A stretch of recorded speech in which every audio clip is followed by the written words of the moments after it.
Di sini saya akan menjelaskan tentang header.hime. Pertama ada penjagaan header atau include guard, di mana bagian ini memastikan bahwa file header hanya di-include sekali dalam proses kompilasi sehingga menghindari masalah duplikasi definisi. Nah, if any def header underscore h memeriksa apakah makro header underscore h belum didefinisikan.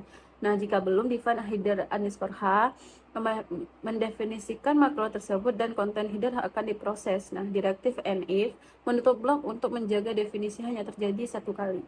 Nah, selanjutnya ada konstanta di mana ada define buffer size 131.072 byte atau setara dengan 128 KB yang dapat digunakan untuk menyimpan data sementara selama proses. Di bawahnya ada initial capacity yang berisi kapasitas awal untuk alokasi array atau data. Nah, selanjutnya di bawahnya ada definisi struktur data kata, di mana kita memakai type def struct yang memberikan nama alias data kata untuk memudahkan penggunaan tipe data ini. Nah, struktur data kata ini menyimpan informasi tentang sebuah kata yang meliputi variabel kata yang berisi array karakter dengan panjang maksimum 1000 karakter dan juga ada variabel panjang yaitu untuk integer untuk menyimpan panjang kata dan ada variabel score untuk nilai atau skor yang dikaitkan dengan kata tersebut. Nah, lanjut di bawahnya ada deklarasi fungsi, yaitu fungsi-fungsi yang dideklarasikan dalam file header ini kemungkinan memanipulasi dan pengolahan data dalam program utama, yaitu yang pertama ada void proses kata atau char pointer kata, memproses kata yang diberikan misalnya menghitung panjang, memvalidasi format, atau menghitung skor. Lalu di bawahnya ada int baca dan proses file yang membaca data file teks, memprosesnya, dan menyimpan hasilnya ke dalam array data kata. Lalu di bawahnya ada void simpan ke biner, yaitu menyimpan data ke file biner untuk efisiensi penyimpanan. Lalu ada void tampilkan kata teratas, yaitu menampilkan n dengan skor tertinggi dari array data kata. Lanjut ke buffer global, yaitu char buffer, yaitu sebuah array buffer global yang dapat digunakan untuk menyimpan data sementara, seperti data yang dibaca dari file. Nah, manfaat dari file header ini untuk memisahkan deklarasi fungsi dan struktur dari implementasinya sehingga meningkatkan keterbacaan dan pemeliharaan kode. Kemungkinan pengembangan untuk menghindari pengulangan deklarasi fungsi di berbagai file sumber. Terima kasih. Di sini saya ingin melanjutkan teman saya yang telah menjelaskan header.h. Jadi di sini ada beberapa include dan header. Jadi header ini berisi fungsi dan prototype yang kita akan gunakan untuk program selanjutnya. Lalu di sini ada fungsi Fibonacci, di mana fungsi Fibonacci digunakan untuk menghitung nilai Fibonacci ke nilai n. Contohnya jika pengguna memasukkan nilai n-nya itu 3, maka Fibonacci 3 dikurangi 1 ditambah Fibonacci 3 dikurangi 2, yaitu Fibonacci 2 ditambah Fibonacci 1, dan menghasilkan Fibonacci 3. Lalu di sini ada fungsi hitung skor Fibonacci. Jadi fungsi ini berguna untuk menghitung skor nilai Fibonacci dari huruf alfabet, dari 1 sampai dengan 26. Lalu di sini ada thrower, yaitu mengubahnya kembali menjadi huruf kecil semua katanya. Lalu setelah berhasil menghitungnya, setiap nilai Fibonacci-nya akan ditambahkan ke variabel skor. Lalu ada fungsi proses kata, di mana fungsi proses kata ini eh, berguna untuk menghapus tanda baca dan mengubahnya menjadi title case menggunakan to upper dan to lower. Jadi setiap kata pertama, jadi setiap huruf pertama dari kata akan kapital. Lalu ada fungsi kata ada. Fungsi kata ada ini memeriksa apakah kata sudah ada apa belum. Kalau kata sudah ada, maka kata selanjutnya tidak akan ditampilkan lagi. Jadi di dalam output katanya itu hanya satu saja yang berguna sebagai tidak tidak pemborosan kata. Jadi satu saja di dalam output atau terminal. Lalu ada fungsi baca dan proses file. Jadi di sini ada eh, beberapa parameter dan di sini ada file fopen, nama file dan read. Jadi jika pengguna memasukkan nama filenya, contohnya kita memasukkan data.txt, maka program akan membacanya, yaitu read. Jika tidak file, maka printf tidak dapat membuka file ini akan dijalankan ke dalam program.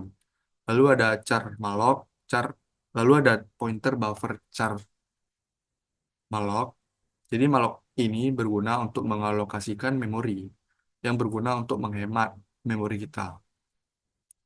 Lalu di sini ada while, di mana while ini akan dijalankan sebanyak blok dalam buffer size.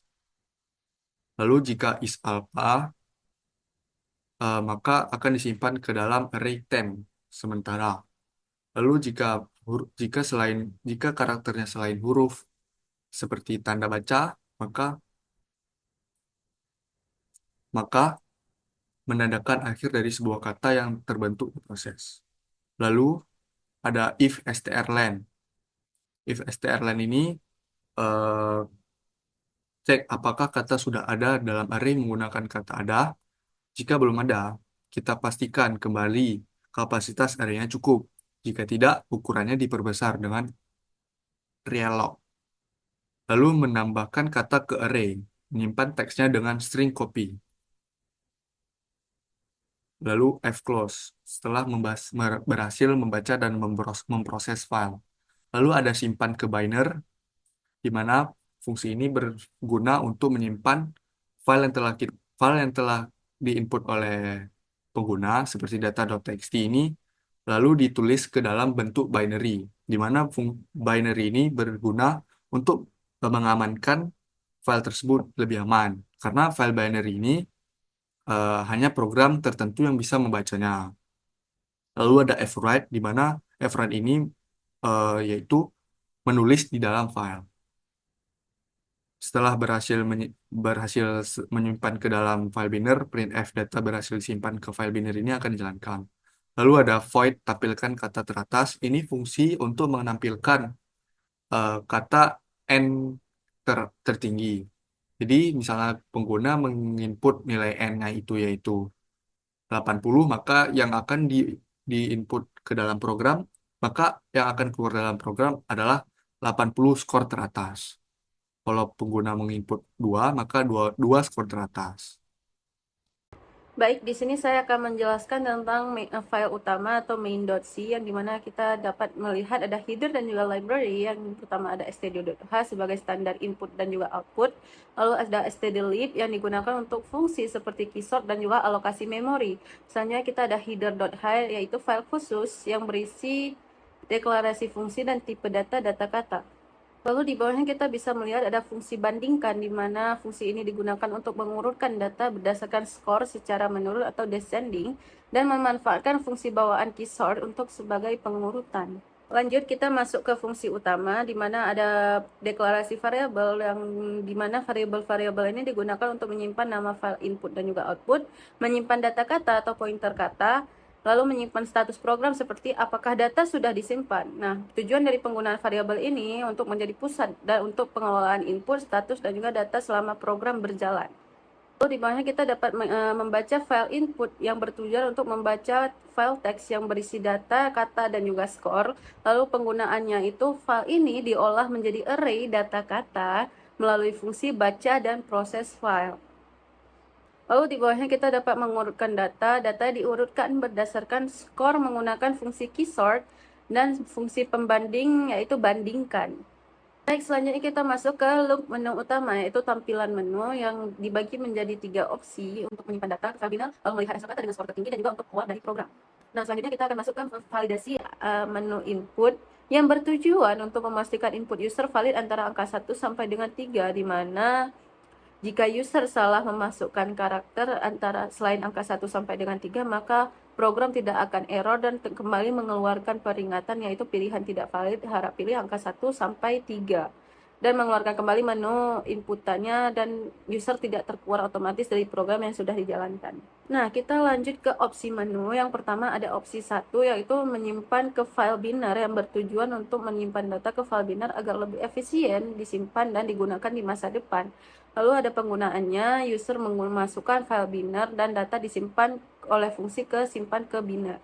Lalu ada opsi kedua yaitu tampilan kata teratas, kita menggunakan else if dan juga do while yang bertujuan untuk menampilkan sejumlah kata antara 1 sampai dengan 80 dengan skor tertinggi. Lalu cara penggunaannya, user memasukkan jumlah kata yang ingin ditampilkan dan fungsi tampilkan kata teratas dalam memprosesnya.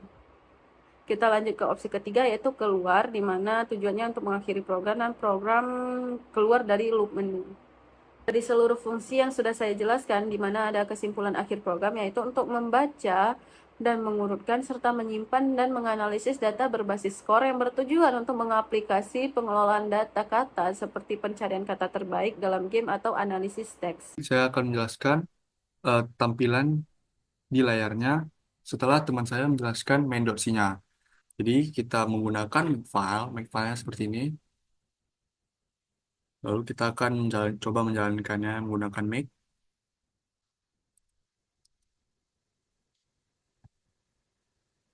Jadi isi data.txt ini berisi 87 MB atau megabyte yang telah diberikan oleh Prof di dalam file Big Challenge, tugas Big Challenge-nya.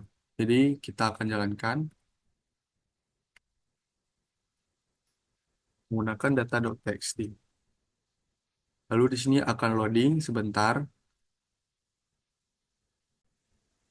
Lalu setelah muncul menu, kita akan tes misalnya seperti pada Provinta. Kalau kita ingin tulis 2, dia tidak bisa. Dia harus mematuhi prosedurnya, yaitu harus menyimpannya terlebih dahulu ke dalam file binder. Contohnya kita memasukkan ke dalam data.bin, lalu kita baru bisa memilih opsi kedua, yaitu contohnya kita memasukkan 80 skor atau kata terbesar, kata ini yang akan muncul. Lalu di dalam .bin-nya, kita akan lihat, nah di sini adalah eh, kata-kata yang telah tersimpan ke dalam data.bin. Jadi sekian dari kelompok kami. Kami ingin meminta maaf jika ada kekurangan dan kesalahan. Eh, Assalamualaikum warahmatullahi wabarakatuh.